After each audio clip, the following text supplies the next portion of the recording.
ऐसे ऐसे है क्या, ठीक है। ऐसे को समझना जरूरी है, शुरू में हम इसको थोड़ा बहुत समझेंगे और उसके बाद। An essay is a prose composition which represents writers perspective on a subject. Essay क्या होता है, ये एक ऐसा राइटिंग का स्टाइल होता है जिसमें राइटर का जो पॉइंट होता है, राइटर का जो माइंडसेट होता है, वो राइटिंग दिखाता है, ठीक है। ऐसे का बेसिकली मकसद यही है कि व्हाट आई से, मैं क्या कहना चाहता हूँ। जो भी आप कहते हो, अगर आप उसको जस्टिफाई कर देते हो, आप उसको सही मतलब रूल्स एंड रेगुलेशन के मुताबिक लिखते हो, आपको एग्जामिनर जरूर मार्क्स देगा। लेकिन अगर आप जो लिखते हो, जो आपका ओपिनियन है, ऐसे is all about opinion, remember one thing, opinion based on justification. आप उसको जस्टिफाई करो।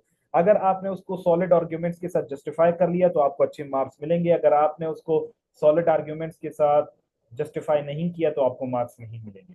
दो चीजें आती हैं ऐसे में, एक आपका स्किल यानी पैटर्न, जो पैराग्राफ में जो चीजें आपको सिखाई वही पैटर्न आपने ऐसे में करना है। दूसरा जस्टिफिकेशन, यानी पैटर्न एंड जस्टिफिकेशन, अगर ये दो चीजें हैं आपके पास, so your essay is, you are going to pass and you are going to score very good, ठीक है। दूसरा, अच्छा, मुख्तलिफ एसेज आते हैं। Most essays attempt to discuss topic, convince the reader of a thesis, ठीक है, और communicate a personal experience which can be brief और लॉन्ग। अभी इसमें क्या होता है, ऐसे में आपका कोई भी टॉपिक आता है जिसको आपने डिस्कस करना होता है, ठीक है। आपने अपने रीडर को, अपने एग्जामिनर को अपने पॉइंट ऑफ व्यू से कन्विंस करना होता है। कन्विंस किस तरह करते हो, आप उसको जस्टिफिकेशन देते हो, ठीक है। और आप अपना पर्सनल ओपिनियन ब्रीफली या लॉन्ग तरीके से आप उसको बताओगे। लेकिन याद रखना, इसमें ग्रामर की मिस्टेक नहीं होनी चाहिए, याद रखना इसमें सेंटेंस की मिस्टेक नहीं होनी चाहिए, याद रखना इसमें स्पेलिंग की मिस्टेक नहीं होनी चाहिए, इसमें पंक्चुएशंस की मिस्टेक्स नहीं होनी चाहिए, ठीक है। ये चीजें जरूरी है। आप अपना स्टेटमेंट स्ट्रेट फॉरवर्ड दें उनको, जो आपका पॉइंट ऑफ व्यू है आप उसमें जस्टिफिकेशन प्रोवाइड करें, लेकिन तरीके के मुताबिक लिखे, आपको जरूर मार्क्स लिखेंगे, ठीक है। इसमें एक चीज जो बहुत बहुत बहुत इंपॉर्टेंट है, ये दो पॉइंट्स को अगर आपने समझ लिया, आपका ऐसे कभी भी फेल नहीं होगा। एक ये है कि you do not need to impress, rather express. आपने एग्जामिनर को, एग्जामिनर देखो अक्सर वो रिटायर्ड प्रोफेसर होता है, एक टैलेंटेड बंदा होता है, रिटायर्ड लोग होते हैं, ठीक है, एक्सपीरियंस लोग होते हैं। तो आपने उनको इम्प्रेस नहीं करना, आपने अपनी बातों को एक्सप्रेस करना है। जब इम्प्रेस की बात आती है तो इम्प्रेस में हर वो चीज जो कि पुट नहीं होनी होती, जो कि वहां पर सूट नहीं करती, आप वो भी उसके अंदर डाल देते हो। तो वो जो है ना, क्या हो जाता है, ये ऐसे है जैसे आपने किसी को इम्प्रेस करना होता है, या किसी फॉर एग्जाम्पल किसी खातून ने किसी शादी में जाना होता है, और अगर किसी को इम्प्रेस करना होता है तो वो इतनी बहुत सारी ओवरलोडेड ज्वेलरी पहन लेती है, ऐसे कपड़े पहन लेती है, इतना ज्यादा मेकअप कर लेती है, जिससे वो जो दूसरे बंदे होते हैं वो थोड़ा सा क्या होते हैं, वो मतलब इम्प्रेस, बेशक आप उसको इम्प्रेस कर लेते हो उस सेंस में, तो वो इम्प्रेस हो जाते हैं। लेकिन आप अपने माइंड को एक्सप्रेस उनके सामने नहीं कर पाते कि आपने क्यों ये सब किया है। लेकिन ऐसे में क्या होता है, आपने ऐसे में कोई इस तरह की बम्बास्टिक चीजें नहीं डालनी है, आपने ईडीएम से, पेयर ऑफ वर्ड से, अच्छा कोटेशन से बहुत ज्यादा उसका पेट नहीं भरना, आपने उसको इम्प्रेस नहीं करना। आपने बस सिंपली अपना पॉइंट ऑफ व्यू एक्सप्रेस करना है, ताकि आपका एग्जामिनर जो है वो आपके पॉइंट ऑफ व्यू से एग्री कर जाए और आपको मार्क्स दे दे, ठीक है। एक बात। दूसरी बात, you need to convey and convince examiner. आपने बस अपना पॉइंट जो कि आप एक्सप्रेस करना चाहते हैं, आप उसको अच्छी तरीके से कन्वे करें, उस तक पहुंचाएं, और उसको राजी करें कि जो बात आप कह रहे हैं वो सही कह रहे हैं। तो ये दो पॉइंट जिसने भी अपने माइंड में हमेशा रख दिए कि you you do not need to impress, आपने इम्प्रेस नहीं करना, आपने एक्सप्रेस करना है, आपने अपना पॉइंट ऑफ व्यू एक्सप्रेस करना है। दूसरी बात, you you need to convey and convince, ठीक है। तो ये तीन चीजें, एक्सप्रेस करना है, कन्वे करना है, और कन्विंस करना है। कन्वे करने के लिए आप अच्छी इंग्लिश इस्तेमाल करोगे, कन्विंस करने के लिए आपने उसको अच्छी जस्टिफिकेशन देनी है, और एक्सप्रेस करने के लिए आपके अपने पॉइंट्स होंगे। आई hope you all got it. तो ये प्री रिक्विजिट्स है एक ऐसे लिखने के।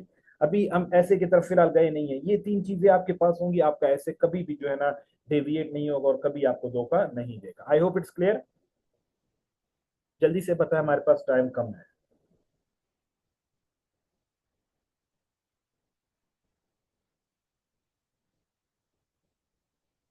ओके, नाउ अभी हम चलते हैं ऐसे की तरफ। सबसे पहले चीज जो आती है, आपके सामने मुख्तलिफ किस्म के टॉपिक्स आते हैं, ठीक है। देखिए, अल्लाह पाक ने हर किसी को अलहदा किस्म का जहन दिया हुआ है, हर किसी को अलहदा किस्म की एक्सपर्टीज दी हुई है, हर किसी को अलहदा पोटेंशियल दिया हुआ है। मिसाल के तौर पर आपके सामने, आप अपनी अभी क्लास में मिसाल के तौर पे 15 पार्टिसिपेंट्स मौजूद है, ठीक है। मेरा आपसे सवाल है, आप आपको ऑप्शन दिया जाता है कि आप अपने मर्जी का कोई भी डिसिप्लिन बताएं जिससे आपको ऐसे का टॉपिक दिया जाए। तो आप 15 से 15 की रिक्वेस्ट है कि आप अपने स्ट्रॉन्ग एरियाज का मैसेज में लिखकर मुझे बताएं कि आप कौन से टॉपिक से, कौन से टॉपिक के रिलेटेड अगर ऐसे आए तो आप बहुत अच्छा कर सकते हो। बताएं मुझे जरा। चले मुझे देखने देखिए आपको स्ट्रॉन्ग एरियाज क्या है।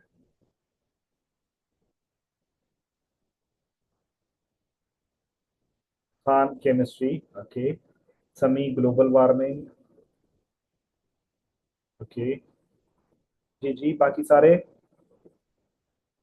बताते जाएं।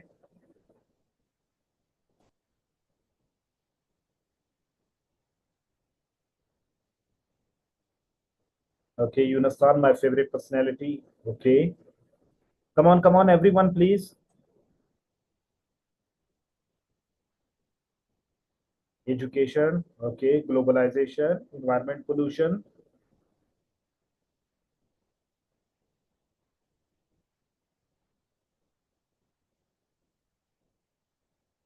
political issues, okay, good. Social issues, Shaista, very nice. Okay, good.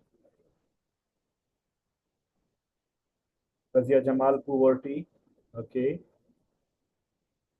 अच्छा, अभी यहाँ पर एक चीज देखें। आप लोगों ने जितने दो ने भी यहाँ पर अपना रिस्पॉन्स जमा करवाया, शमीम अख्तर ने कहा कोयटा के बारे में, वेरी गुड। याद रखें कि हर किसी का स्ट्रॉन्ग एरिया मुख्तलिफ होता है, ठीक है। अभी वो इस वजह से होता है क्योंकि हर बंदा अलहदा चीज पढ़ता है, हर चीज। फॉर एग्जांपल यहाँ पर शाइस्ता ने कहा सोशल इश्यूज, वो इसलिए सोशल इश्यूज की तरफ जाना चाहती है क्योंकि उसने सोशियोलॉजी पढ़ा है। तरफशान जो है ना, वो एजुकेशन की तरफ जाना चाहती है क्योंकि उसने एजुकेशन पढ़ा है, ठीक है। खान ने केमिस्ट्री का लिखा है, वो इस वजह से केमिस्ट्री की तरफ जाना चाहता है या चाहती है, ठीक है, कि क्योंकि उसने केमिस्ट्री पढ़ा है। हर किसी का एक स्ट्रॉन्ग एरिया होता है, ठीक है। तो यहाँ पर याद रखना है कि जब भी आपके पास टॉपिक आएगा, हर किसी का स्ट्रॉन्ग एरिया अलहदा होता है। अभी सोशल इशू आया तो शाइस्ता के लिए आसान होगा, केमिस्ट्री के रिलेटेड आया तो वो खान के लिए आसान होगा, जरफशान के लिए एजुकेशन के रिलेटेड आया तो उनके लिए आसान होगा। तो याद रखिए, आपके पास मुख्तलिफ टॉपिक्स आते हैं और आपने जो सेलेक्ट करना है, आप टॉपिक्स को, तमाम टॉपिक्स को पढ़ेंगे। ऐसे नहीं है कि आपके सामने एजुकेशन आया बस आगे आपकी आंखें बंद हो जाएंगी कबूतर की तरह और आप कुछ भी नहीं देखोगे, नहीं। आपने तमाम टॉपिक्स को पहले ऊपर से नीचे पढ़ना है, फिर नीचे से ऊपर एक तरफ से पढ़ना है। क्योंकि जब आप शुरू में पढ़ते हो आपकी अटेंशन लेवल ज्यादा होती है, फिर जब आप आखिर तक पहुंचते हो आपका अटेंशन कम हो जाता है, फिर जब आप रीस्टार्ट करके दोबारा पढ़ते हो तो नीचे से आपका वही अटेंशन उसी तरीके से बैलेंस तौर पे होता है। तो आपने, जब आप पढ़ोगे, जब आप ऐसे कुछ सेलेक्ट करोगे तो आपने 2 दफा उसको, एटलीस्ट 2-3 दफा उसको पढ़ना है। उसमें से आपने अपने स्ट्रॉन्ग एरिया पे जाना है जो कि आपके लिए इजीएस्ट होगा। याद रखिए, अगर आपका फेवरेट पर्सनैलिटी पर आता है तो आपने फेवरेट पर्सनैलिटी पर लिखना है। अगर आपका कोयटा आता है आप कोयटा पर लिखोगे, आपके पास टेररिज्म पर आता है आप टेररिज्म पर लिखो, पुअर्टी पे आता है पुअर्टी पे लिखो, जो आपका स्ट्रॉन्ग एरिया है और जो आपके लिए इजीएस्ट है। आई hope you all got it. Second, specific, precise and clear opinion in one complex sentence to set direction। अभी क्या है, अभी हम ऐसे की तरफ जा रहे हैं, तो अभी हम तीसरे स्टेटमेंट की बात कर रहे हैं, ठीक है। आपने एक सेंटेंस लिखना है जो कि कंपाउंड भी हो सकता है, कॉम्प्लेक्स भी हो सकता है, ठीक है। आपने एक स्पेसिफिक सेंटेंस लिखना है, मुख्तसर सा लिखना है, और उसमें अपने अपना क्लियर ओपिनियन बताना है कि आप किस डायरेक्शन में लिखना चाहते हैं। कभी भी आपके पास इस तरह टॉपिक नहीं है कि right about Quetta, right about terrorism, right about poverty. आगे जाकर मैं ये सारी चीजें डिटेल में आपको बताऊंगा। वो आपको इस पॉइंट का कोई ना कोई एक एंगल देगा, और उस एंगल को सामने रखते हुए आपने क्या करना होता है, आपने एक थीसिस स्टेटमेंट बनाना होता है। मिसाल के तौर पे शमीम अख्तर खुशकिस्मत है कि मैंने यहाँ पर एक टॉपिक दिया है कोयटा। कोयटा आपका ब्रॉड आइडिया है, जिस तरह पैराग्राफ हम लिख रहे थे ना, मैंने आपको कहा था एक ब्रॉड पर्सपेक्टिव सेलेक्ट करें, फिर उसके अंदर एक मेन आइडिया को सेलेक्ट करें। तो मैंने कोयटा सेलेक्ट किया, कोयटा के अंदर मैंने टॉपिक सेलेक्ट किया कि Quetta is a beautiful city. अभी आपके पास दो ऑप्शन है कि आप इसको या तो यस कहोगे या नो कहोगे। तो आपने क्या करना है, अगर आपने यस कहना है तो आप कहोगे कि the charm of Quetta lies in the mountains, fruit orchids and rich culture that कैप्टिवेट्स everyone. यानी यहां पर आपने क्या कर दिया, एक सेंटेंस में एग्जामिनर को बताया कि आप क्या कर रहे हो, आप जो कोयटा का जो चार्म है वो किस चीज में है, the charm of Quetta lies in the mountains, fruit orchids and rich culture that कैप्टिवेट्स everyone. ठीक है, आपने उसके सपोर्ट में लिखा। सपोज हम उसके अगेंस्ट लिखना चाहते हैं, मैं लिखता हूं नेगेटिव में जाना चाहते हैं, मैं कहता हूं Quetta is not a good city. ठीक है, gone are the days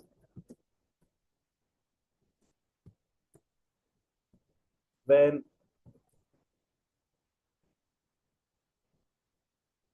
Quetta used to be a beautiful city.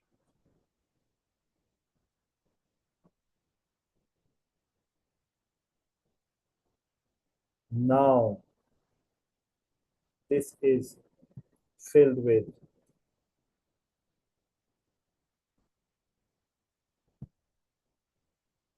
terrorism,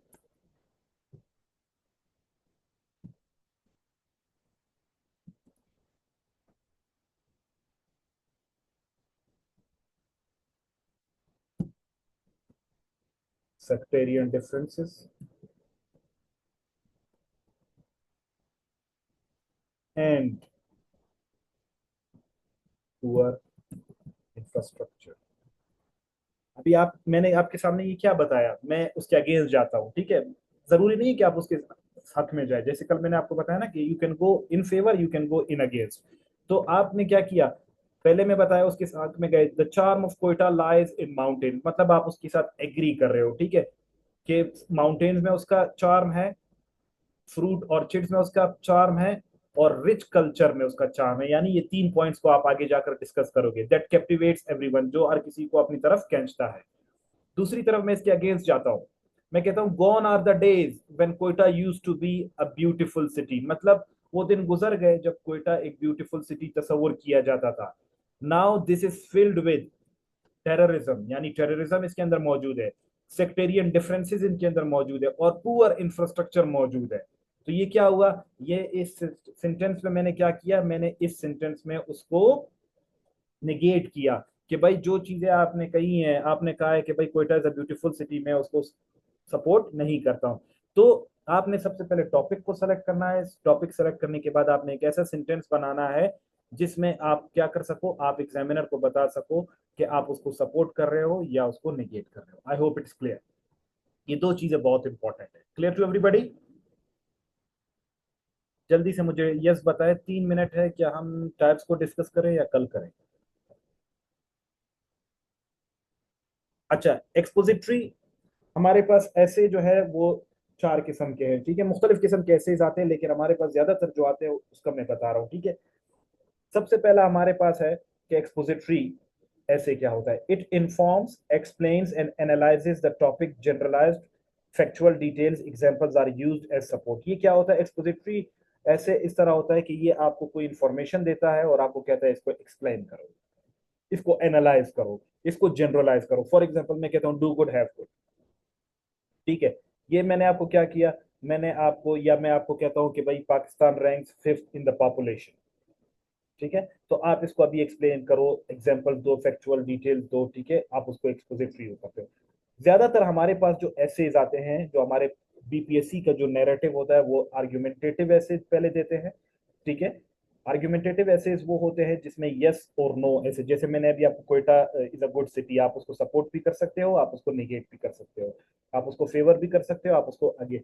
इसमें आपने क्या करना होता है, tries to convince the reader about the opinion और परसुएट द रीडर। आपने जजमेंटल होना होता है, आपने अपने टॉपिक को ऐसे प्रेजेंट करना होता है लॉजिकली, कन्विंसिंगली, कि आपका एग्जामिनर आपके पॉइंट ऑफ व्यू को, अभी जैसे मैंने बताया ना कि Quetta is not a good city, अभी मैंने उसको जस्टिफाई करना है, मैं उसको 1935 की मिसाल देता हूँ, मैं उसको ट्रेन हाईजैकिंग की मिसाल देता हूँ, मैं उसमें पेट्रोल क्राइसिस की मिसाल देता हूँ, ठीक है, तो मैं उसको सपोर्ट कर रहा हूँ, ठीक है। तो ये आर्गुमेंटेटिव टाइप ऑफ एसेज आते हैं। फिल वक्त आप सिर्फ ये इसके नाम जान ले। नैरेटिव ऐसे ज्यादातर इस तरह होते हैं कि जब आप पर्सनल एक्सपीरियंसेस अपने लिख रहे होते हो, इवेंट्स लिख रहे होते हो, स्टोरीज लिख रहे होते हो, ये अक्सर इस तरह होते हैं जैसे बिब्लियोग्राफी लिख रहे होते हैं, या लोग अपने जो है ना ऑटोबायोग्राफी लिख रहे होते हैं, अपने अपने बारे में लिख रहे होते हैं, तो उस टाइप ऑफ एसेज, तो ये ज्यादातर इस तरह होता है जैसे आपको कोटेशनल एसेज दे दिए जाते हैं, या आपको कोई स्टेंजास दे दिए जाते हैं और आपको कहा जाता है इसको एक्सप्लेन करें। और डिस्क्रिप्टिव, हमारे पास जो दो किस्म के एसेज बीपीएससी में आते हैं, that is argumentative and descriptive. Argumentative में यस और नो बताओ, या descriptive, writer uses senses to describe his feelings, वो आपको कहता है कि भाई आप अपने फीलिंग पे इस्तेमाल करें, आप उसको कैसा देखते हैं, आप उसको कैसा सुनते हैं। जैसे for example my favourite personality आपके सामने आया, ठीक है, या personality of prophet Mohammad peace be upon him, आप अपने फीलिंग्स के बारे में उसके बारे में बताएं कि आप उसको कैसा सोचते हैं, ठीक है। तो ये चीजें, ये चार किस्म के एसेज है, कल इसको हम मजीद भी डिटेल में डिस्कस करेंगे, और फिर हम आगे जाएंगे, फिर हम स्कोप की तरफ जाएंगे, किस तरीके से आपने, पहले मैं आपको ऐसे डायरेक्ट स्टार्ट नहीं कराऊंगा, मैं आपको टिप्स बताऊंगा, फिर मैं आपको आउटलाइंस बनाने के तरीके सिखाऊंगा, फिर मैं आपको उसके लिए क्वेश्चन बैंक डेटा कलेक्ट करना सिखाऊंगा, और फिर उसके बाद हम ऐसे की तरफ जाएंगे, ठीक है। तो फिर वक्त थोड़ा सा हमारा टाइम लगेगा, कुछ लेक्चर्स हमारे 2-3 लेक्चर्स 4 लेक्चर्स समझने में लगेंगे, और फिर आगे चीजें बहुत आसान हो जाएंगी, ठीक है। तो I hope you all got it. If you have any question you may please ask me right now. We have got less than 1 minute remaining. अगर हमारा लेक्चर खत्म हो जाता है ऑटोमेटिकली, तो आप फिर अपना क्वेश्चन मुझे व्हाट्सएप में भी भेज सकते हैं, ठीक है। Over to you all please.